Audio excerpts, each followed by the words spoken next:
Hello students, अगर आप हमारे प्रीमियम बायोलॉजी वीडियो लेक्चर को परचेस करना चाहते हैं तो इसके लिए www.gangwarinstitute.com पे जाके आप रजिस्टर करेंगे। पहले रजिस्टर करने के बाद आप लॉगिन करेंगे और लॉगिन करने के बाद इन वीडियो लेक्चर को आप परचेस कर सकते हैं। इन वीडियो लेक्चर में एनसीईआरटी क्लास 11 और 12 के सभी 38 चैप्टर्स को और उनके टॉपिक को कवर किया गया है। करीब 100 घंटे में इन सभी टॉपिक को आप रिवाइज कर सकते हैं और अपने नीट 2020 में बेहतर परफॉर्मेंस आप कर सकते हैं। Hello dear students, welcome back. आज मैं आपको बताऊंगा कि आप पेडिग्री के क्वेश्चन कैसे सॉल्व कर सकते हैं। मेनली दो तरह की पेडिग्री आपके एग्जाम में पूछी जाती हैं, एक ऑटोसोमल रिसेसिव डिसऑर्डर की और दूसरी x sex linked recessive disorder की। तो आज की वीडियो में मैं डिस्कस करूंगा कि ऑटोसोमल रिसेसिव डिसऑर्डर की पेडिग्री आप कैसे बनाएंगे। पेडिग्री को बनाने से पहले कुछ बेसिक बातें हम समझ लेते हैं। ऑटोसोमल रिसेसिव डिसऑर्डर उन्हें कहा जाता है जहां पर म्यूटेशन ऑटोसोम पे पाया जाता है। आप जानते हैं कि 46 क्रोमोसोम में से 44 क्रोमोसोम ऑटोसोम होते हैं और अगर इन ऑटोसोम में से किसी भी जीन में म्यूटेशन होने की वजह से डिजीज है तो इसे ऑटोसोमल डिजीज कहा जाएगा। और रिसेसिव होने का मतलब यह है कि डिजीज केवल होमोजाइगस फॉर्म में एक्सप्रेस कर पाएगी। जो डोमिनेंट डिसऑर्डर होते हैं वो होमोजाइगस हेटेरोजाइगस दोनों फॉर्म में एक्सप्रेस करते हैं, लेकिन जो रिसेसिव डिजीज हैं केवल होमोजाइगस फॉर्म में एक्सप्रेस करती हैं। ऑटोसोमल रिसेसिव डिसऑर्डर में बहुत सारे एग्जाम्पल आपसे पूछे आते हैं, जैसे कि अगर मैं बात करता हूँ थैलासीमिया, एल्बिनिज्म के बारे में, सिकल सेल एनीमिया के बारे में, या फिर फिनाइल कीटोन्यूरिया की अगर बात की जाए, ये सभी ऑटोसोमल रिसेसिव डिसऑर्डर हैं और इनकी पेडिग्री के क्वेश्चन आपसे पूछे जाते हैं। मैं आपको सिकल सेल एनीमिया और थैलासीमिया के क्वेश्चन करने का तरीका बताऊंगा। एक तरीका आप समझ लीजिए, मतलब मैं आपको समझाता हूं कि सिकल सेल एनीमिया के क्वेश्चन आप कैसे सॉल्व करेंगे, और वही तरीका आप थैलासीमिया के लिए अप्लाई करेंगे, वही एल्बिनिज्म के लिए, वही फिनाइल कीटोन्यूरिया के लिए, वही एल्केप्टोन्यूरिया के लिए आप यूज करेंगे। मतलब कोई भी ऑटोसोमल रिसेसिव डिसऑर्डर अगर है तो उसके लिए वही तरीका आप यूज करेंगे जो मैं आपको बताने जा रहा हूं। पहले मैं कुछ बीमारियों के नाम लिखता हूं यहाँ पर। अगर आपसे पूछा जाता है सिकल सेल एनीमिया, या फिर आपसे पूछा जाता है थैलासीमिया, या फिर आपसे पूछा जाता है एल्बिनिज्म के बारे में, या फिर आपसे पूछा जाता है फिनाइल कीटोन्यूरिया के बारे में, या फिर एल्केप्टोन्यूरिया के बारे में, या फिर गाउचर डिजीज के बारे में, या फिर विल्सन डिजीज के बारे में, इन सब की पेडिग्री बनाने का तरीका एक ही है, क्योंकि ये सभी ऑटोसोमल रिसेसिव डिसऑर्डर है। इनकी पेडिग्री बनाने से पहले हम एक बात ये समझ लेते हैं कि ऑटोसोमल रिसेसिव डिसऑर्डर में तीन तरह के इंडिविजुअल हो सकते हैं। मतलब मैं अगर मेल की बात करूं या फीमेल की बात करूं, मेल और फीमेल में ऑटोसोम चूंकि एक ही तरह के होते हैं इसलिए तीन तरह के इंडिविजुअल हो सकते हैं। एक इंडिविजुअल ऐसा हो सकता है HbA HbA, अगर मैं सिकल सेल एनीमिया के हिसाब से बात करूं। दूसरा इंडिविजुअल हो सकता है HbA एंड HbS, और तीसरा तरह का इंडिविजुअल हो सकता है HbS HbS। अब यहाँ पर जो आपको HbA दिखाए गए हैं ये एक्चुअली एलील है। एक HbA है और दूसरा HbS नाम का एलील। आपको पिछले लेक्चर में बताया गया कि एक जीन के दो एलील होते हैं, तो यहाँ पर दो एलील हैं, एक का नाम HbA है और एक का नाम HbS है।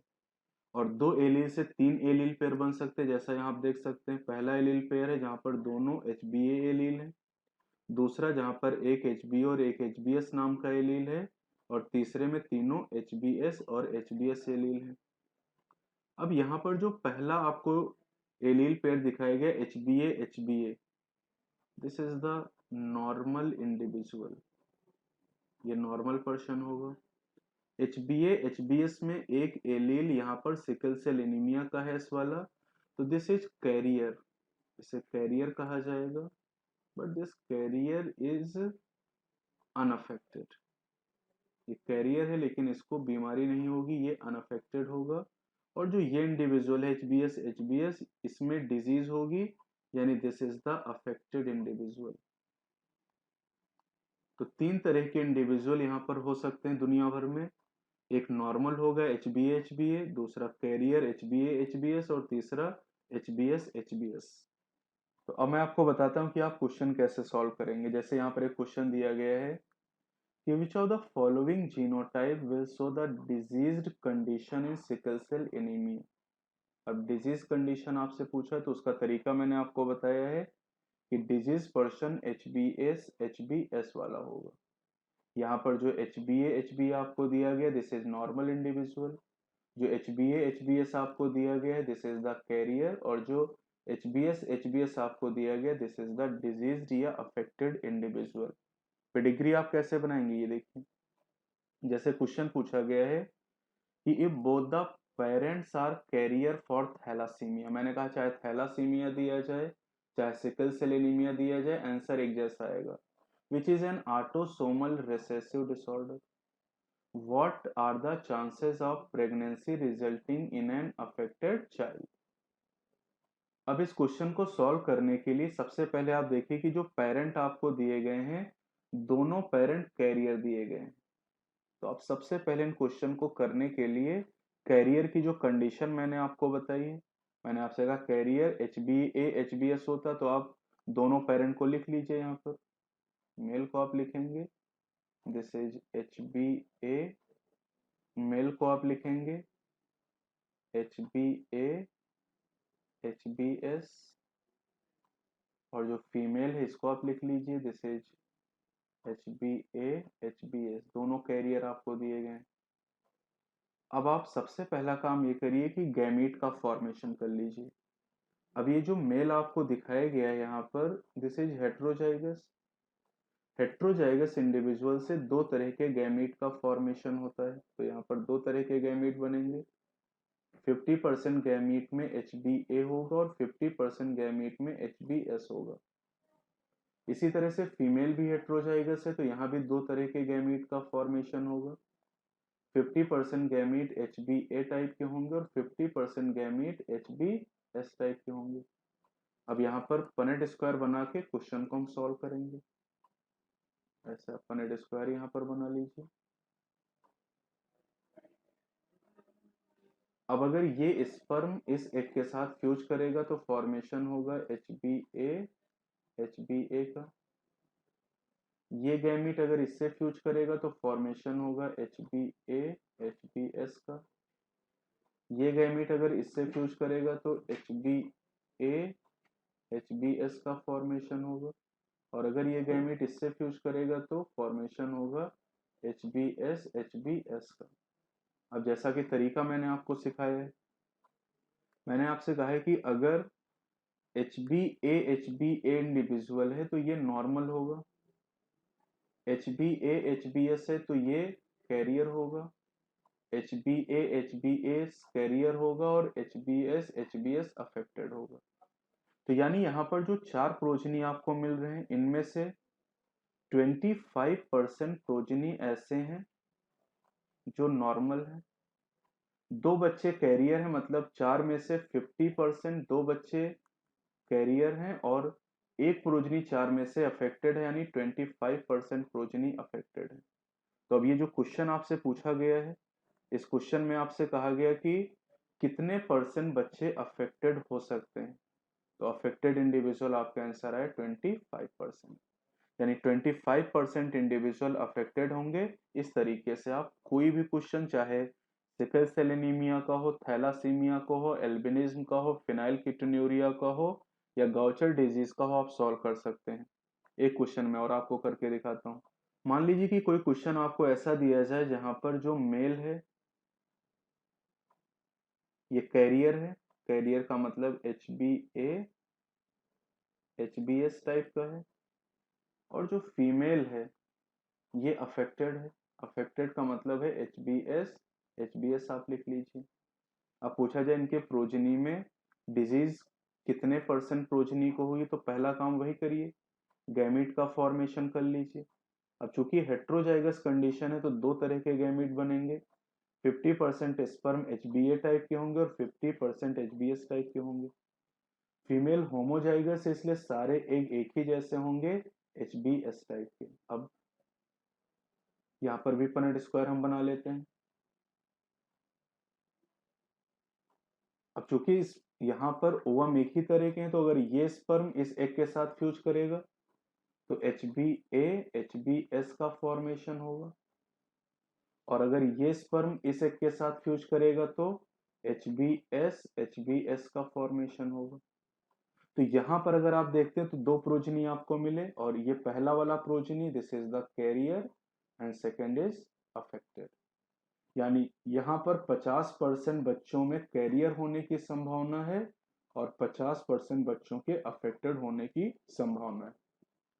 तो इस तरह से ऑटोसोमल रिसेसिव डिसऑर्डर का अगर कोई भी क्वेश्चन आपसे पूछा जाता है तो आप ये ध्यान रखिए कि तीन कंडीशन पॉसिबल हो सकती हैं, या तो ऑर्गेनिज्म नॉर्मल होगा, या कैरियर होगा, या अफेक्टेड होगा। क्वेश्चन में आपको बताया जाएगा कि पेरेंट कैसे हैं, तो आप पहले उन पेरेंट को लिख लीजिए। पेरेंट को लिखने के बाद गैमीट का फॉर्मेशन करिए। होमोजाइगस कंडीशन है तो एक तरह के गैमीट बनेंगे, और हेट्रोजाइगस कंडीशन है तो दो तरह के गैमीट का फॉर्मेशन होगा।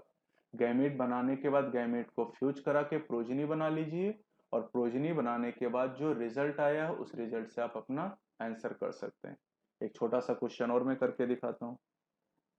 जैसे अगर आपसे पूछा जाए कि एक फैमिली में जो मेल है वो अफेक्टेड है तो आप इसको लिखोगे HbS, और जो फीमेल है ये नॉर्मल है तो नॉर्मल को आप लिखोगे HbA। अब यहां पर आपसे पूछा जाए कि कितने प्रोजनी में डिजीज हो सकती है तो पहले आप गैमीट बनाइए। मेल होमोजाइगस है तो एक ही तरह के गैमीट बनेंगे HbS, फीमेल भी होमोजाइगस है तो एक ही तरह के गैमीट बनेंगे HbA, और अब इन दोनों के गैमीट का फ्यूजन करवा दीजिए तो जितने भी प्रोजनी बनेंगे वो कैरियर होंगे। यानी इस फैमिली में कोई भी बच्चा बीमारी से अफेक्टेड नहीं होगा। यहाँ पर 100% प्रोजनी कैरियर होंगे क्योंकि कोई दूसरी कंडीशन बच्चों में पॉसिबल नहीं।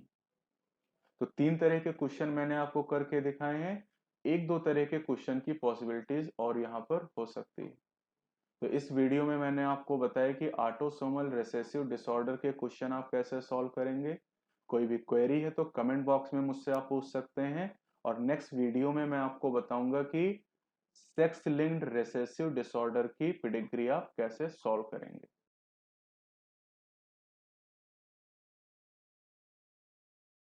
आज के लेक्चर में मैं आपको ये बताऊंगा कि हार्डी विनबर्ग प्रिंसिपल के क्वेश्चन आप कैसे सॉल्व करेंगे।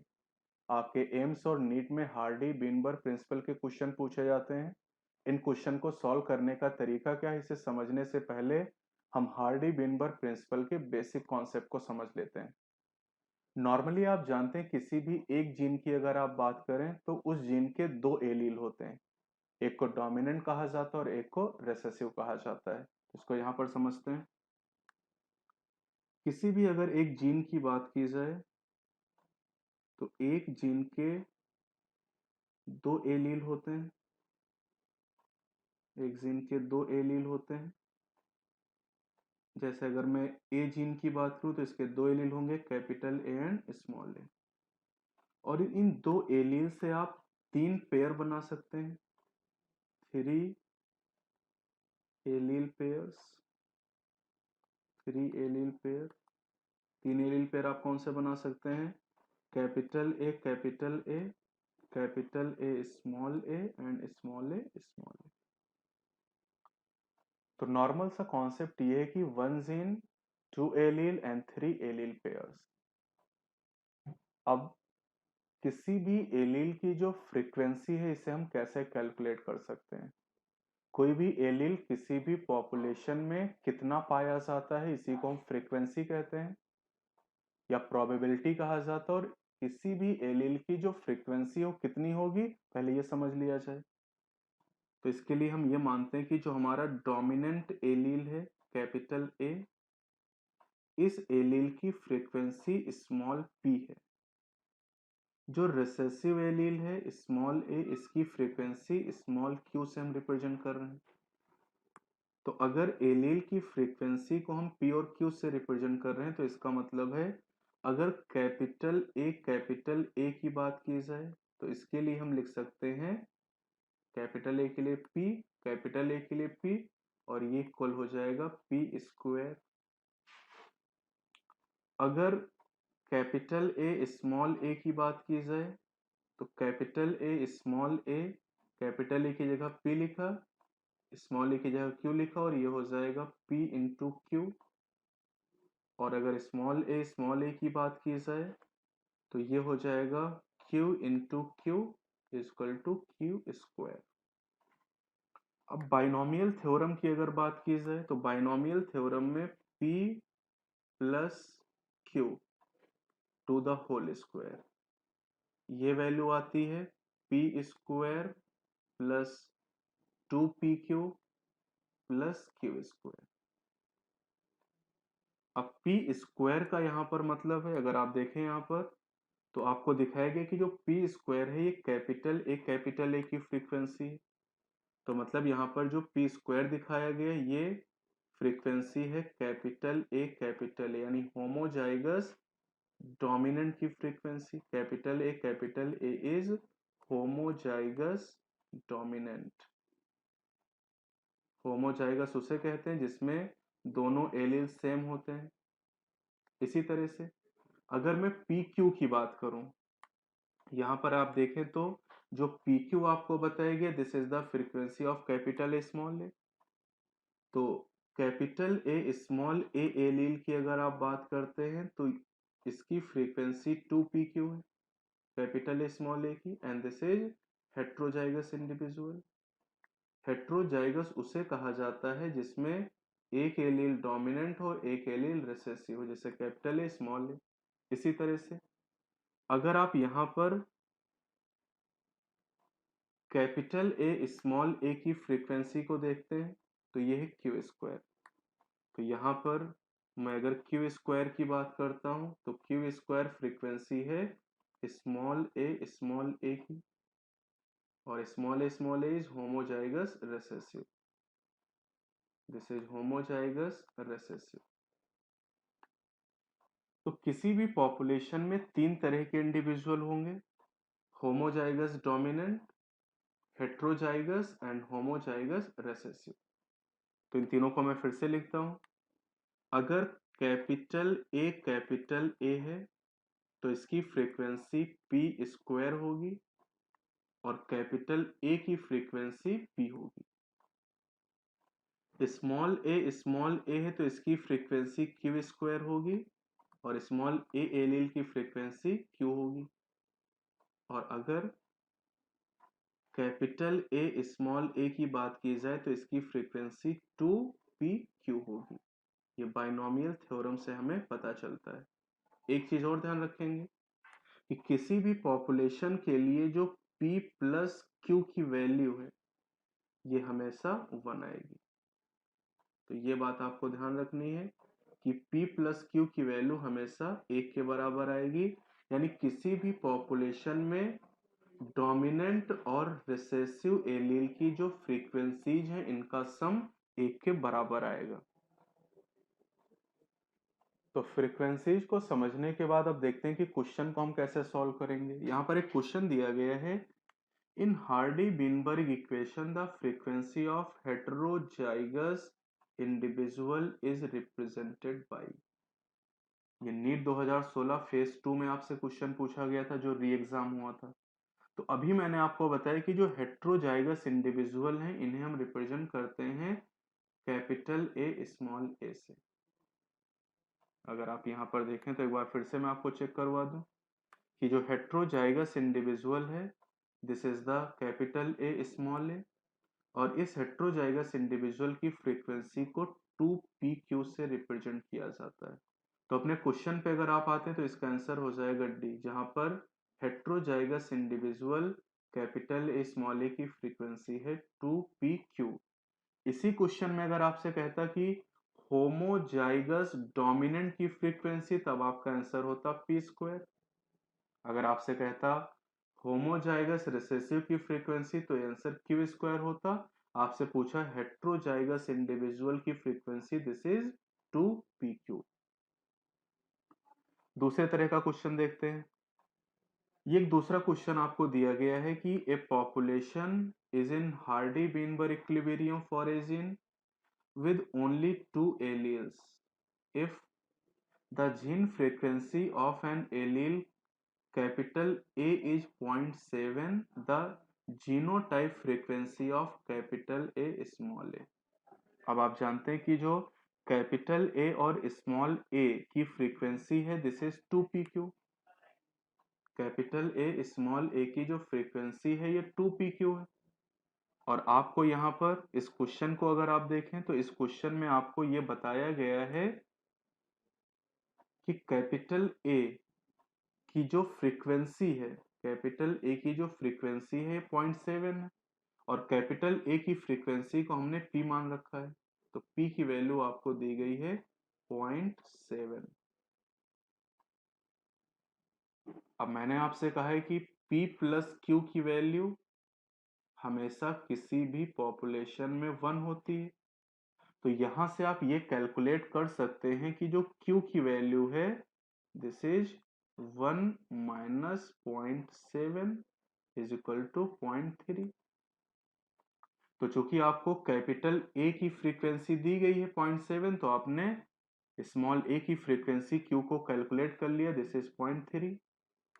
अब आपको कैपिटल ए स्मॉल ए की फ्रीक्वेंसी कैलकुलेट करना है और कैपिटल ए स्मॉल ए की जो फ्रीक्वेंसी है दिस इज 2pq। अब आप वैल्यू पुट करिए 2 इंटू पी की वैल्यू 0.7 इंटू क्यू की वैल्यू 0.3 और ये आप मल्टीप्लाई कर लीजिए, दिस इज 0.42। तो यहां पर जो हेट्रोजाइगस इंडिविजुअल दिया गया इसके लिए आंसर आया 0.42। ये आंसर आपका हो गया। इसी क्वेश्चन में अगर आपसे ये पूछा जाता कि ये बताइए कैपिटल ए की फ्रीक्वेंसी क्या होगी, तो कैपिटल ए की फ्रीक्वेंसी होती पी स्क्वायर और पी की वैल्यू आपने पता कर ली 0.7। तो 0.7 का स्क्वायर आप करते और ये वैल्यू हो जाती 0.49। अगर आपसे स्मॉल ए की फ्रीक्वेंसी पूछता तो ये हो जाती क्यू स्क्वायर और क्यू स्क्वायर में आप जानते हैं कि क्यू की वैल्यू 0.3 और इसका स्क्वायर अगर आप करेंगे तो आ जाएगा 0.09। तो इस तरह से अगर आपसे कोई भी फ्रीक्वेंसी पूछी जाती है तो आप उसे आसानी से कैलकुलेट कर सकते हैं। एक तरह का क्वेश्चन मैं और आपको बताता हूँ। यहाँ पर एक क्वेश्चन दिया गया ना, पॉपुलेशन ऑफ 1000 इंडिविजुअल। तो पॉपुलेशन में 1000 इंडिविजुअल हैं। 360 belong to genotype capital A, 482 capital A small A and remaining 162 small a. Based on this data, the frequency of allele A in the population is। पहली चीज ये ध्यान दीजिए कि आपसे एलील कैपिटल ए की फ्रीक्वेंसी पूछ रहा है और मैंने आपको बता दिया है कि कैपिटल ए की जो फ्रीक्वेंसी है इसे पी से रिप्रेजेंट करेंगे। तो इसी को हम अपने क्वेश्चन में इंडिकेट करते हैं, यानी हमें पी की वैल्यू को कैलकुलेट करना है यहाँ पर। तो इस क्वेश्चन को सॉल्व करने के लिए हम क्या करेंगे, पहले तो यहाँ पर जो टोटल पॉपुलेशन आपको दी गई ये आप लिख लीजिए। टोटल पॉपुलेशन है 1000। जो कैपिटल ए आपको जीनोटाइप बताया गया इसके 360 इंडिविजुअल हैं। कैपिटल ए जीनोटाइप के 360 इंडिविजुअल प्रेजेंट है। अब कैपिटल ए की जो फ्रीक्वेंसी है आपको बताएगा, कैपिटल ए की जो फ्रीक्वेंसी होती है ये पी स्क्वायर होती है। और अगर आप पी स्क्वायर की वैल्यू कैलकुलेट करना चाहते हैं तो आप जो कैपिटल ए जीनोटाइप के इंडिविजुअल हैं और इसको आप डिवाइड कर दीजिए टोटल इंडिविजुअल से, आपको कैपिटल ए की फ्रीक्वेंसी यानी पी स्क्वायर का पता चल जाएगा और ये वैल्यू आ जाएगी 0.36। तो अगर पी स्क्वायर की वैल्यू 0.36 है तो इसका मतलब है कि जो पी की वैल्यू होगी ये 0.36 अंडर रूट और ये वैल्यू आ जाएगी 0.6। तो पी की वैल्यू आपको पता चल गई और यही आपको कैलकुलेट करनी थी, frequency of allele capital A, और कैपिटल ए की फ्रीक्वेंसी पी होती है और पी की वैल्यू हमने यहां से कैलकुलेट कर ली, दिस इज 0.6। तो अब आपका जो इस क्वेश्चन में आंसर है दिस इज 0.6। अब मान लीजिए इसी क्वेश्चन में आपसे स्मॉल ए की फ्रीक्वेंसी पूछी जाए, तो स्मॉल ए की फ्रीक्वेंसी क्यू होती है। अगर क्यू की वैल्यू आपको कैलकुलेट करनी है तो मैंने आपको बताया कि P plus Q is equal to 1, और चूंकि P की वैल्यू आपको 0.6 पता चल चुकी है तो Q की वैल्यू आप कैलकुलेट कर सकते हैं 1 माइनस 0.6, यानी आपका आंसर हो जाएगा 0.4। यानी इसी क्वेश्चन में अगर स्मॉल a की फ्रीक्वेंसी यानी Q के बारे में पूछा जाता तो आपका आंसर 0.4 होता। इसी तरह से आप और भी तरीके से इसे कैलकुलेट कर सकते हैं। जैसे यहाँ पर 160 इंडिविजुअल आपको दिए गए हैं स्मॉल ए जीनोटाइप वाले, तो स्मॉल ए जीनोटाइप के 160 इंडिविजुअल है। स्मॉल ए का मतलब हो गया क्यू स्क्वायर अगर फ्रीक्वेंसी की बात करें, और फ्रीक्वेंसी को कैलकुलेट करने के लिए मैंने कहा कि जो जीनोटाइप दिया गया उसको टोटल पॉपुलेशन से आप डिवाइड कर दीजिए, ये वैल्यू आ गई 0.16। तो क्यू स्क्वायर इज 0.16, तो क्यू इज 0.16 अंडर रूट और ये आंसर आ जाएगा 0.4। तो आपका आंसर वही आएगा, क्यू की वैल्यू 0.4 यहां से भी निकल के आ रही है, और अगर यहां से आप कैलकुलेट करते तो यहां से भी कि जो क्यू की वैल्यू आप निकाल रहे हैं वो 0.4 निकल रही। तो तरीका आप कोई भी यूज करिए आंसर आपका यही होगा। तो यहाँ पर आपको ये बताया गया कि हार्डी बीनबर्ग इक्विलिब्रियम के क्वेश्चंस को आप कैसे सॉल्व कर सकते हैं। तीन तरह के क्वेश्चन हार्डी बीनबर्ग इक्विलिब्रियम में पूछे जाते, तीनों मैंने आपको बता दिए।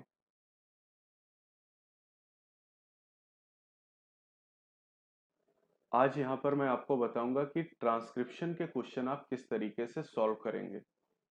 जेनेटिक्स में कई सारे क्वेश्चन आपके एग्जाम में पूछे जाते हैं, खासतौर से मॉलिक्यूलर बेसिस ऑफ इनहेरिटेंस के, जहाँ पर ट्रांसक्रिप्शन के क्वेश्चन, डीएनए फिंगरप्रिंटिंग के क्वेश्चन, लैक ऑपेरॉन के सिस्टम कैसे आप सॉल्व करेंगे मैं सीक्वेंस वाइज आपको बताऊंगा। आज के वीडियो में हम ये डिस्कस करेंगे कि आप ट्रांसक्रिप्शन के क्वेश्चन को कैसे सॉल्व करोगे। तो इसके लिए पहले छोटी सी बात ये समझ लेते हैं कि ट्रांसक्रिप्शन का मतलब क्या है।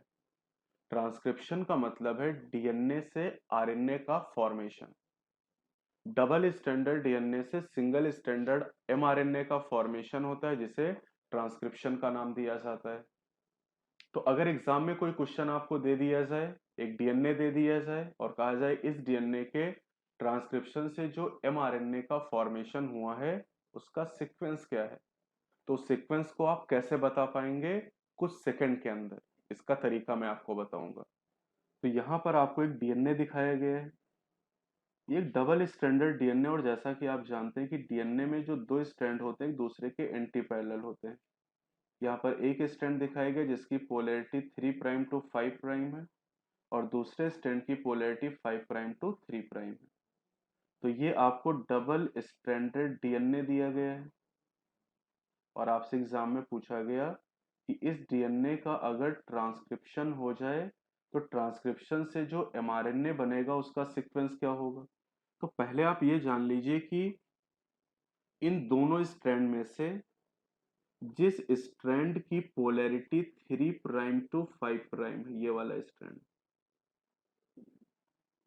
डीएनए की जिस स्ट्रैंड की पोलैरिटी 3 टू 5 होगी this is named as template strand, this is template strand. और जो दूसरा स्ट्रैंड है जिसकी पोलैरिटी 5 प्राइम टू 3 प्राइम है, this strand is named as coding strand, इसे कोडिंग स्ट्रैंड का नाम दिया जाएगा। अब आप दोनों में से किसी भी स्ट्रैंड का यूज कर सकते हैं आरएनए के फॉर्मेशन के लिए। ट्रांसक्रिप्शन का आंसर करने के लिए आप टेम्पलेट और कोडिंग में से किसी भी स्ट्रैंड को यूज कर सकते हैं, आपका आंसर सेम आएगा। लेकिन तरीका अलग रहेगा। अगर मान लीजिए आप टेम्पलेट स्ट्रैंड से आंसर करना चाहते हैं, जैसे यहाँ पर सबसे पहले डीएनए में आप ये देखिए कि टेम्पलेट कौन सा है और कोडिंग कौन सा है। आपने पहचान लिया कि ये टेम्पलेट स्ट्रैंड है, और अगर इस टेम्पलेट स्ट्रैंड से आपको मैसेंजर आरएनए का फॉर्मेशन करना है, तो आपको जो रूल लगाना होगा, this is rule of complementarity. आप कॉम्प्लीमेंटेरिटी का रूल अप्लाई करेंगे। कॉम्प्लीमेंटेरिटी का रूल ये कहता है कि एडेनिन के अपोजिट थाइमीन आएगा डीएनए में, और आरएनए में एडेनिन के अपोजिट यूरेसिल आएगा, और ग्वानिन के अपोजिट साइटोसिन आएगा। तो अगर आपको इस टेम्पलेट स्ट्रैंड से एमआरएनए का फॉर्मेशन करना है, तो एमआरएनए में आप फॉर्मेशन के लिए कॉम्प्लीमेंटेरिटी रूल अप्लाई करेंगे। जैसे यहाँ पर पहला जो बेस डीएनए के टेम्पलेट स्ट्रैंड में थाइमीन है, तो इसका मतलब है इसका कॉम्प्लीमेंट्री होगा यूरेसिल। इसके बाद थाइमीन है तो इसका कॉम्प्लीमेंट्री होगा एडेनिन। फिर ग्वानिन है तो इसका कॉम्प्लीमेंट्री साइटोसिन। फिर साइटोसिन है तो इसका कॉम्प्लीमेंट्री ग्वानिन। एडेनिन है तो इसका कॉम्प्लीमेंट्री यूरेसिल।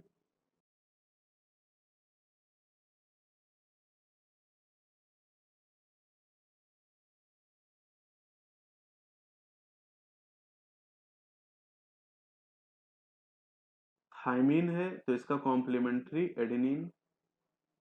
ग्वानिन है तो इसका कॉम्प्लीमेंट्री साइटोसिन, और साइटोसिन का कॉम्प्लीमेंट्री ग्वानिन। तो ये जो सीक्वेंस आपको मिला यही आपका आंसर हो जाएगा। This is the messenger RNA, और ये प्रोसेस है ट्रांसक्रिप्शन। यानी डीएनए के ट्रांसक्रिप्शन से जो एमआरएनए का फॉर्मेशन होता है वो टेम्पलेट स्ट्रैंड के कॉम्प्लीमेंट्री होता है। अब अगर आपको कोडिंग स्ट्रैंड से आंसर करना पड़े, ये आपका कोडिंग स्ट्रैंड है, दिस इज कोडिंग स्ट्रैंड। अगर कोडिंग स्ट्रैंड से आप मैसेंजर आरएनए बनाना चाहते हैं तो आपका आंसर वही आएगा। अब देखिए जरा यहाँ पर, अगर इससे आप मैसेंजर आरएनए बनाना चाहते हैं तो आप यहाँ पर क्या करेंगे, यहाँ पर आपको केवल थाइमीन की जगह पर यूरेसिल प्लेस करना है। तो थाइमीन की जगह यूरेसिल रखिए और बाकी कोई चेंज मत करिए। एडेनिन की जगह एडेनिन कर दिया, साइटोसिन की जगह साइटोसिन कर दिया, ग्वानिन की जगह ग्वानिन कर दिया। जहां पे थाइमीन आएगा वहां पर आपको यूरेसिल रखना है। फिर एडेनिन की जगह एडेनिन रख दिया, ग्वानिन की साइटोसिन की जगह साइटोसिन, और ग्वानिन की जगह ग्वानिन रख दिया। ये बन गया मैसेंजर आरएनए। अब अगर आप टेम्पलेट स्ट्रैंड से बनने वाले मैसेंजर आरएनए को देखिए और कोडिंग स्ट्रैंड से बनने वाले मैसेंजर आरएनए को देखिए, दोनों का सीक्वेंस एकदम सेम है, यू ए सी। इसमें भी आप देख सकते हैं U A C, G U A, G U A C G, मतलब आपका आंसर वही आएगा। आपको अगर कोई भी डीएनए दिया जाए और उससे मैसेंजर आरएनए का फॉर्मेशन पूछा जाए, तो आप टेम्पलेट और कोडिंग किसी से भी आंसर कर सकते हैं। अगर टेम्पलेट से आप आंसर करेंगे तो रूल ऑफ कॉम्प्लीमेंटेरिटी आप यूज करेंगे, एडनिन के अपोजिट यूरेसिल आएगा और ग्वानिन के अपोजिट साइटोसिन आएगा। अगर आप कोडिंग स्ट्रैंड से आंसर करते हैं तो आपको ध्यान ये रखना है कि केवल थाइमीन की जगह पर यूरेसिल करना, बाकी किसी बेस में कोई चेंज नहीं करना है। किसी भी स्ट्रैंड से आप आंसर करिए, आपका आंसर सेम आएगा। अब दो तीन क्वेश्चन मैं और आपको बताता हूं। जैसे यहां पर ये क्वेश्चन दिया गया है, देखें इसे आप। Sequence of AAT, GCT, TAG, GCA on template segment of DNA will be represented over the transcribed mRNA as। तो यहां पर आपको पहले ये ध्यान रखना कि एग्जाम में दिया क्या गया, आपको टेम्पलेट स्टैंड दिया गया है। और मैंने अभी आपको सिखाया कि जो टेम्पलेट स्टैंड आपको दिया गया, इससे जब आप mRNA का फॉर्मेशन करोगे तो आप रूल ऑफ कॉम्प्लीमेंटेरिटी का यूज करोगे। तो अब देखिए जरा आंसर यहाँ पे कैसे करेंगे। डीएनए में टेम्पलेट सेगमेंट पे आपको पहला बेस एडेनिन दिया गया, तो एडेनिन का जो कॉम्प्लीमेंट्री होगा ये हो जाएगा यूरेसिल, क्योंकि आरएनए में थाइमिन होता नहीं। फिर एडेनिन है तो इसका कॉम्प्लीमेंट्री यूरेसिल। थायमिन का कॉम्प्लीमेंट्री एडेनिन, ग्वानिन का कॉम्प्लीमेंट्री साइटोसिन, साइटोसिन का कॉम्प्लीमेंट्री ग्वानिन, थायमिन का अपोजिट एडेनिन, थायमिन का अपोजिट एडेनिन, एडेनिन का अपोजिट यूरेसिल, ग्वानिन का अपोजिट साइटोसिन। अब आप देख लीजिए, इसी तरह आगे भी आप चेक कर सकते हैं। ग्वानिन का अपोजिट साइटोसिन, साइटोसिन का अपोजिट ग्वानिन और एडेनिन का अपोजिट यूरेसिल। ये आपका एमआरएनए बना। अब आपके पास 4 ऑप्शन है, देख लीजिए। पहला वाला ऑप्शन आप देखिए U U A, U U A, यहां भी देखिए U U A, G C T. तो जी सी टी, आरएनए में टी तो हो नहीं सकता, तो ये ऑप्शन खत्म हो गया। अब एक ऑप्शन और देखिए, बी में पहला है ए जो पॉसिबल नहीं है। सी ऑप्शन देखिए U U A, C G A U C G U. तो ये आपका आंसर हो गया। जो सी आपको दिया गया ये आपका आंसर हो जाएगा, मैसेंजर आरएनए। आपने ये जो सीक्वेंस आपको दिया गया इसका आपने कॉम्प्लीमेंट्री निकाल लिया। अगर टेम्पलेट सेगमेंट दिया गया तो आप कॉम्प्लीमेंट्री आंसर करोगे। अगला क्वेश्चन देखिए, यहां पर लिखा है कि A G G T A T C C C A T is a sequence from the coding strand of a gene. What will be the corresponding sequence on the transcribed mRNA? तो मैंने आपको सिखाया है कि जब आपको coding strand से mRNA के फॉर्मेशन के लिए कहा जाए तो आपको जो सीक्वेंस दिया गया उसमें केवल आप क्या करिए, थाइमीन की जगह पर यूरेसिल लगा दीजिए। जहां जहां थाइमीन दिया गया है वहां वहां पर आप यूरेसिल रखिए और बाकी कोई चेंज मत करिए। तो चलिए मैं लिखता हूं ए जी जी और टी आया तो इसकी जगह मैंने रख दिया U, A U C C C A U, ये बन गया एमआरएनए। तो ये जो मैसेंजर आरएनए आपने बनाया है इसको आप मैच कर लीजिए। 4 ऑप्शन है। पहला ऑप्शन अगर आप देखते हैं तो पहले ऑप्शन में ए जी जी आपने जो बनाया उसमें भी A G G, U A U C A U, ये आपको सीक्वेंस मिल गया। तो अगर आप कोडिंग स्ट्रैंड से एमआरएनए का फॉर्मेशन करते हैं तो केवल थाइमीन की जगह पर यूरेसिल को प्लेस करना और कोई भी चेंज आपको नहीं करना है। और अगर आप टेम्पलेट स्ट्रैंड से आंसर करते हैं तो आपको कॉम्प्लीमेंटेरिटी रूल को फॉलो करना है। तो इस तरीके से ट्रांसक्रिप्शन का कोई भी क्वेश्चन हो आप आसानी से देख के उसका आंसर कर सकते हैं। अगर आपको टेम्पलेट स्टैंड दिया गया है तो आप रूल ऑफ कॉम्प्लीमेंटेरिटी का यूज करिए। अगर कोडिंग स्टैंड दिया गया तो केवल थायमीन की जगह यूरेसिल रखिए। और अगर डीएनए के दोनों स्टैंड दिए गए तो आपका जिस स्टैंड से मन हो उससे आंसर आप करिए, दोनों से आपका आंसर सेम आएगा। तो इस वीडियो में मैंने आपको बताया कि किस तरह से ट्रांसक्रिप्शन के क्वेश्चन को आप आसानी से कुछ सेकंड में सॉल्व कर सकते हैं।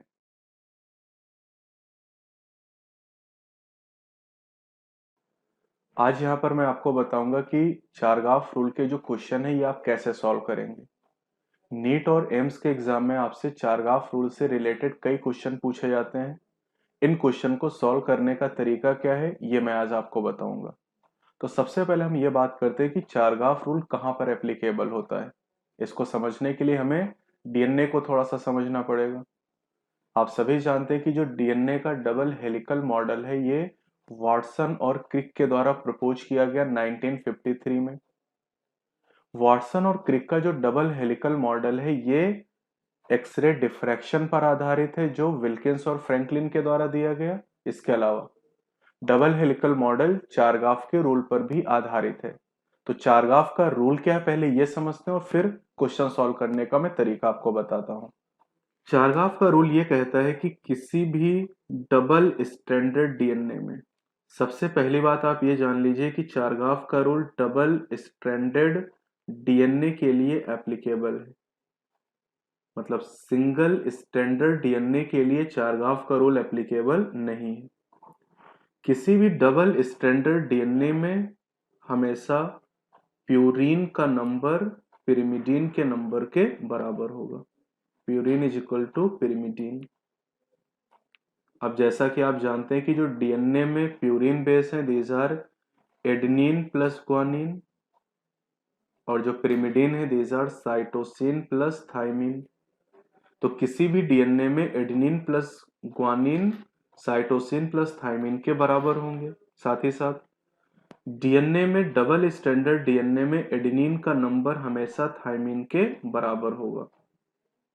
इसका मतलब यह है कि अगर adenine plus guanine upon cytosine plus thymine, तो ये रेशियो 1 के इक्वल आएगा। चारगाफ के रूल में और क्या बातें बताएगी इसको जान लेते हैं। चारगाफ का रूल कहता है कि एडेनिन हमेशा थायमिन के नंबर के बराबर होगा डबल स्टैंडर्ड डीएनए में। इसका मतलब ये हुआ कि एडेनिन और थायमिन का जो रेशियो है ये इक्वल टू 1 होगा। इसी तरह चारगाफ ने कहा कि ग्वानिन और साइटोसिन का नंबर डीएनए में बराबर होगा, यानी ग्वानिन अपॉन साइटोसिन का नंबर हमेशा 1 होगा, यानी ग्वानिन और साइटोसिन का जो रेशियो होगा ये हमेशा 1 होगा। तो ये चारगाफ के रूल की कई सारी बातें हैं जो आपको बताई गई। अब इस रूल के आधार पे क्वेश्चन किस तरह से पूछे जाते हैं, कैसे क्वेश्चन को आप सॉल्व करेंगे, इसके कुछ एग्जाम्पल मैं आपको दिखा रहा हूं। सिंपल एग्जाम्पल से शुरुआत करते हैं। ये एग्जाम्पल आपको दिया गया है। क्वेश्चन है कि total amount of adenine and thymine in DNA is 45%, amount of guanine will be. तो आप पहले ये समझिए कि एडेनिन और थायमिन आपको दिए गए हैं 45%, और डीएनए में 4 ही बेस होते हैं, एडेनिन, थायमिन, ग्वानिन, साइटोसिन। अगर एडेनिन और थायमिन 45% है तो इसका मतलब है ग्वानिन प्लस साइटोसिन 55% होंगे। 100 में से आप 45 को माइनस कर लीजिए, ये आपको मिल गया। अब चारगाफ का रूल आपको बताता है कि जो ग्वानिन और साइटोसिन है ये हमेशा बराबर होंगे। इसका मतलब ये हुआ कि अगर आप इस क्वेश्चन की बात करते हो तो इस क्वेश्चन में ग्वानिन और साइटोसिन का टोटल परसेंटेज 55 है और इसमें दोनों बराबर होंगे ग्वानिन और साइटोसिन। तो इसका मतलब है कि आप 55 को 2 से डिवाइड कर दीजिए, तो 27.5% ग्वानिन होगा और 27.5% साइटोसिन होगा। तो आपका जो क्वेश्चन है कि अमाउंट ऑफ ग्वानिन, तो यह जाएगा 27.5%, बी आंसर आपका होगा। तो ये क्वेश्चन है जिसे हम चारगाफ रूल के बेसिस पे सॉल्व कर रहे हैं। दूसरा क्वेश्चन मैं आपको दिखाता हूं। ये सेकंड क्वेश्चन आपको दिखाया गया है। In DNA segment of 6 coils 22 base pairs are linked by 2 hydrogen bond, how many cytosine bases would be present. तो यहां पर आप 6 कॉइल दिए गए आपको, तो आपको यह पता होना चाहिए कि किसी भी डीएनए में, ये डीएनए आपको दिखाया जा रहा है, डीएनए के एक कॉइल की अगर बात की जाए, यहां से लेके यहां तक अगर एक कॉइल की बात करते हैं तो 1 कॉइल में 10 बेस पेयर होते हैं, 10 बेस पेयर। तो आपको क्वेश्चन में 6 कॉइल दिए गए हैं। अब यहां पर जो 6 कॉइल्स आपको दिए गए हैं इसका मतलब हो जाएगा कि यहां पर टोटल है 60 बेस पेयर, और आपको यह बताया गया है कि इन 60 बेस पेयर में से 22 बेस पेयर ऐसे हैं जो 2 हाइड्रोजन बॉन्ड से अटैच हैं। तो आप जानते होंगे कि एडेनिन और थायमिन 2 हाइड्रोजन बॉन्ड से अटैच होते हैं और ग्वानिन और साइटोसिन 3 हाइड्रोजन बॉन्ड से अटैच होते हैं। तो अगर 60 बेस पेयर में से 6 कॉइल में से, यानी 60 बेस पेयर में से 22 बेस पेयर 2 हाइड्रोजन बॉन्ड से अटैच है, तो इसका मतलब ये हो गया कि 22 बेस पेयर एडेनिन थायमिन के, और टोटल बेस पेयर आपको पता है these are the 60 base pair. तो आप 60 में से 22 बेस पेयर को माइनस कर लीजिए, आपके पास आ जाएंगे 38 बेस पेयर। अब सीधी सी बात है कि अगर 22 base pair double hydrogen bond से अटैच है तो बाकी जो 38 बेस पेयर हैं ये ट्रिपल हाइड्रोजन बॉन्ड से अटैच होंगे, मतलब 38 बेस पेयर ग्वानिन और साइटोसिन के होंगे। अब इन 38 बेस पेयर में से 38 बेस पेयर में से 38 बेसेस ग्वानिन के होंगे और 38 बेसेस साइटोसिन के होंगे, क्योंकि दोनों को आप मिलाएंगे तो 38 बेस पेयर बनेंगे। तो अगर आप इस क्वेश्चन की बात करते हैं, इस क्वेश्चन में आपसे पूछा गया है कि how many cytosine bases would be present, तो साइटोसिन बेस का जो हमने नंबर निकाला है दिस इज 38। तो ये क्वेश्चन भी आपने देखा जो चारगाफ रूल के आधार पे हम सॉल्व कर सकते हैं। अगला क्वेश्चन मैं आपको दिखाता हूं। ये क्वेश्चन आपको दिया गया है जिसमें कहा गया during analysis of DNA of an organism having 5386 nucleotide find out adenine is equal to 29%, guanine is equal to 17%, cytosine is equal to 32%, thymine is equal to 17%. Considering the Chargaff rule, it can be concluded that, अब अगर चारगाफ rule आप यहाँ पर लगाते हैं तो चारगाफ का rule जैसे मैंने आपको बताया कि चारगाफ के रूल में हमेशा एडेनिन थाइमीन के बराबर होगा और ग्वानिन साइटोसिन के बराबर होगा। अब इस क्वेश्चन को अगर आप देखते हैं तो इस क्वेश्चन में आप देख रहे हैं कि यहां पर एडेनिन और थाइमीन, एडेनिन आपको यहां पर 29% दिया गया है और थाइमीन 17% दिया गया है, तो ये दोनों बराबर नहीं है। इसी तरह ग्वानिन और साइटोसिन की अगर आप बात करते हैं तो ग्वानिन आपको 17% दिया गया और साइटोसिन 32 दिया गया है, मतलब यहां पर इन दोनों का जो परसेंटेज है वो बराबर नहीं है। इसका मतलब ये है कि ये डबल स्टैंडर्ड डीएनए नहीं है, ये सिंगल स्टैंडर्ड डीएनए है। क्योंकि अगर डबल स्टैंडर्ड डीएनए होता तो यहां पर चारगाफ का रूल एप्लीकेबल होता, क्योंकि यहां पर चारगाफ का रूल एप्लीकेबल नहीं है इसलिए सिंगल स्टैंडर्ड डीएनए है। शुरुआत में मैंने आपको बताया कि चारगाफ का रूल केवल डबल स्टैंडर्ड डीएनए पर ही एप्लीकेबल है। अब मैं आपको नेक्स्ट क्वेश्चन दिखाता हूं। यहां पर इस क्वेश्चन में आपको बताया गया कि there are 20% adenine among the bases in a DNA fragment measuring 6.8 nanometer in length. The number of pentose, nitrogen base pair, phosphate groups and hydrogen bond in this DNA fragment are respectively. अब इस question को solve करने के लिए सबसे पहले हम यहाँ पर जो डीएनए की लेंथ दी गई इसको ध्यान से देखते हैं। हमें डीएनए की लेंथ 6.8 नैनोमीटर दी गई है और आप जानते हैं कि अगर 3.4 नैनोमीटर लेंथ की अगर बात की जाए तो इस लेंथ में 10 बेस पेयर होते हैं, ये आप जानते हैं। तो आपको जो डीएनए की लेंथ दी गई है 6.8 नैनोमीटर, इस 6.8 नैनोमीटर में आप कैलकुलेट कर सकते हैं यहाँ पर 6.8 अपॉन 3.4 इंटू 10, मतलब यहाँ पर होंगे 20 बेस पेयर और 20 बेस पेयर का मतलब है 40 बेसेस, टोटल 40 बेस है। अब क्वेश्चन में आपसे ये कहा गया है कि 40 बेस में से, अब क्वेश्चन में आपसे ये कहा गया है कि जो टोटल लेंथ डीएनए की है इसमें 20% एडेनिन है, यानी जो 40 बेस मैंने यहां पर कैलकुलेट किए इन 40 का 20% एडेनिन है, तो इस 40 का मैं 20% कैलकुलेट कर लेता हूं, ये आ जाएंगे 8 एडेनिन बेसेस। और जैसा कि चारगाफ रूल आपको बताया गया कि एडेनिन और थाइमीन का नंबर हमेशा बराबर होगा, तो अगर इस डीएनए में 8 एडेनिन है तो इसका मतलब है कि यहां पर 8 थाइमीन बेसेस भी होंगे। 8 एडेनिन और 8 थाइमीन मतलब ये 16 हो गए और टोटल बेस हमारे पास है 40 बेसेस। तो अगर 40 में से 16 बेसेस एडेनिन और थाइमीन के हैं तो इसका मतलब कि जो बाकी बचे हुए 24 बेस हैं वो ग्वानिन और साइटोसिन के ही होंगे।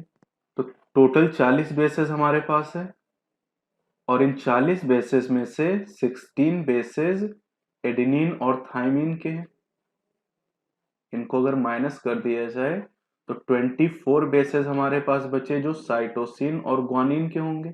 और चारगाफ का रूल आपको बताया गया कि साइटोसिन और थाइमिन का नंबर बराबर होता है।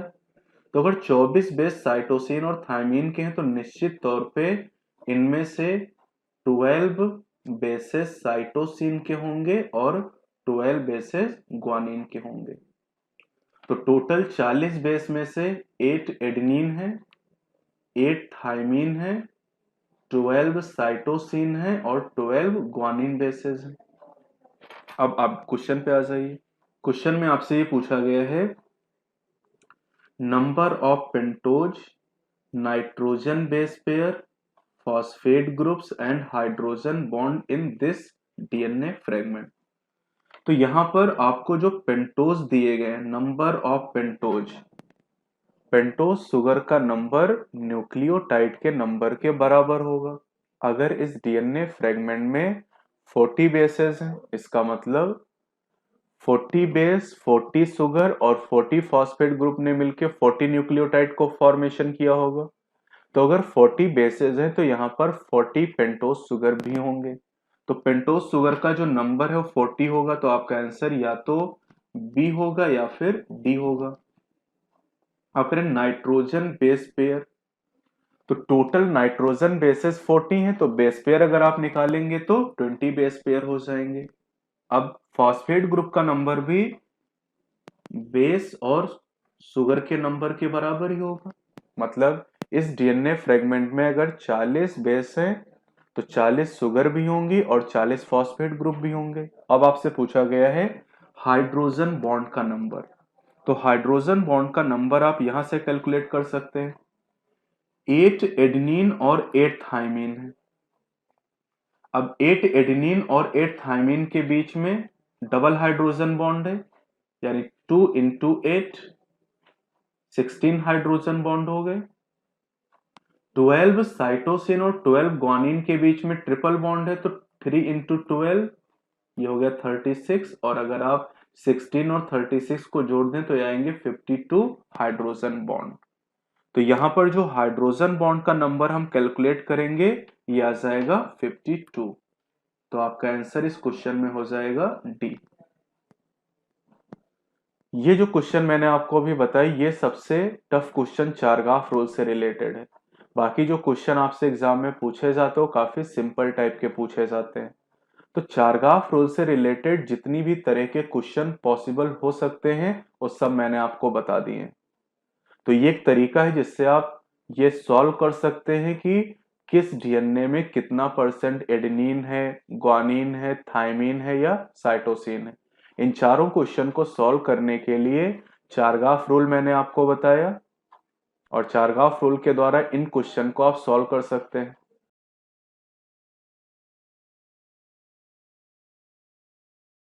आज के वीडियो में मैं आपको ये बताऊंगा कि जो पेडिग्री एनालिसिस के क्वेश्चन हैं आप इन्हें कैसे सॉल्व कर सकते हैं, क्योंकि एग्जाम में आपके नीट में और एम्स में पेडिग्री के क्वेश्चन जरूर पूछे जाते हैं।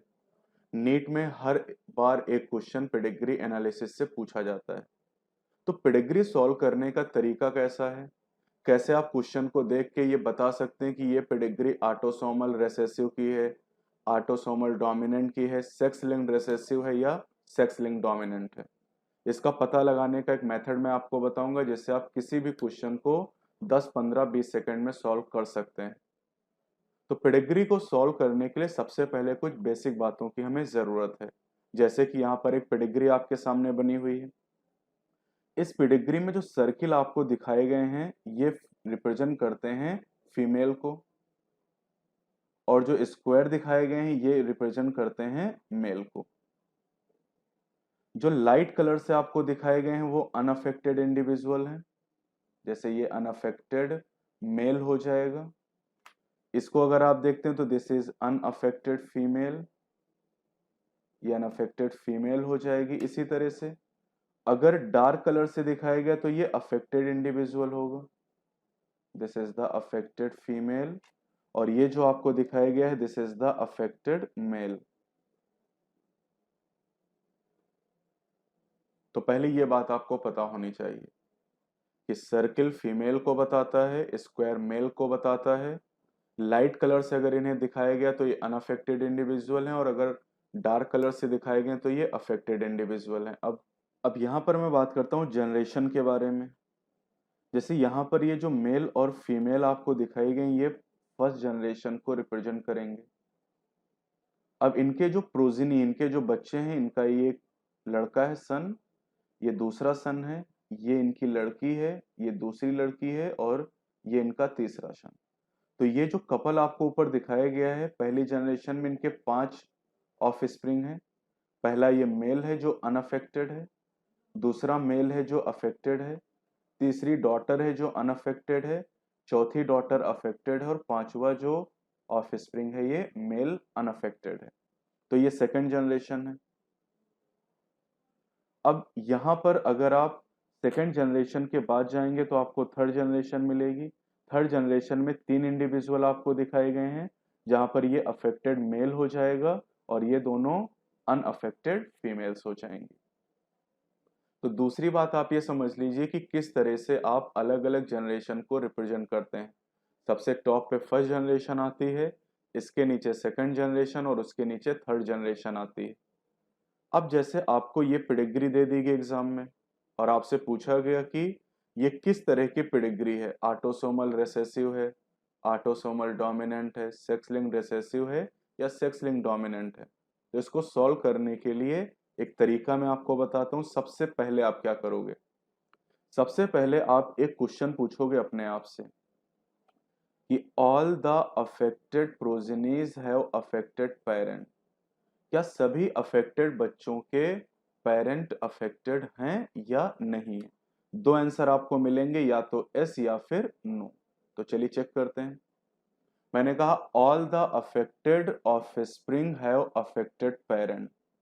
तो अगर आप इस बच्चे की बात करें, अगर आप इस बच्चे की बात करते हैं, ये अफेक्टेड है, और इस अफेक्टेड ऑफस्प्रिंग के जो पेरेंट हैं वो ये दोनों हैं, ये इसकी मदर है और ये फादर है, और दोनों में से एक अफेक्टेड है, तो आपका आंसर हो जाएगा एस। लेकिन आपको सभी बच्चों को चेक करना है। अब आप इस बच्चे को देखिए, ये अफेक्टेड ऑफस्प्रिंग और इसके पेरेंट में एक अफेक्टेड है। इस अफेक्टेड इंडिविजुअल को देखिए, इस अफेक्टेड बच्चे के पेरेंट में कोई भी अफेक्टेड नहीं है। इन अफेक्टेड इंडिविजुअल को आप देखिए, इनके जो पेरेंट हैं, इन पेरेंट में कोई भी अफेक्टेड नहीं है। तो पहली चीज तो आप ये ध्यान दोगे कि जितने भी अफेक्टेड इंडिविजुअल हैं, क्या उन सभी के पेरेंट में से, फादर और मदर में से कोई एक अफेक्टेड है या नहीं है। तो यहां पर जब आप यहां पर 1 2 3 4 5 इन 5 अफेक्टेड बच्चों को जब आप चेक करते हैं, तो इन सभी के पेरेंट में जरूरी नहीं कि एक अफेक्टेड हो। आप देख सकते हैं कि तीसरे वाले बच्चे के दोनों पेरेंट में कोई अफेक्टेड नहीं है, चौथे और पांचवें ऑफस्प्रिंग के पेरेंट अफेक्टेड नहीं है, जबकि पहले और दूसरे बच्चे में जो पेरेंट हैं वो अफेक्टेड हैं। कोई एक अफेक्टेड होना चाहिए। तो क्वेश्चन ये था कि 100% affected progenies have affected parent, और आपको आंसर मिला नो।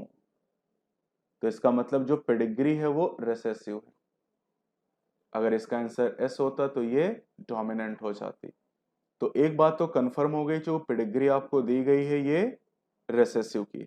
अब ये चेक करना है कि ऑटोसोमल रिसेसिव है या फिर सेक्स लिंक्ड रिसेसिव है। तो इसके लिए दूसरा क्वेश्चन है मेरे पास, 100% affected female have affected father and affected son, ये चेक करना है। इसके दो आंसर आपको मिलेंगे, एस या फिर नो। अब आपको यह देखना है कि जो अफेक्टेड फीमेल्स हैं, आप इस पेडिग्री में अगर देखते हैं तो केवल आपको अफेक्टेड फीमेल यहां पर एक नजर आ रही, ये वाली, दिस इज अफेक्टेड फीमेल। अब इस अफेक्टेड फीमेल को अगर आप देखते हैं, पेडिग्री में आपसे क्या कहा गया, all the affected females have affected father and affected son. तो चलिए देखते हैं, इस अफेक्टेड फीमेल में इसका फादर ये है जो अफेक्टेड है, और इसके सन को अगर आप देखें तो इसका सन ये है जो अफेक्टेड नहीं है। तो फादर तो अफेक्टेड है लेकिन सन अफेक्टेड नहीं है, तो आपका आंसर हुआ नो। और अगर आपका आंसर नो है तो इसका मतलब है दिस इज ऑटोसोमल रिसेसिव।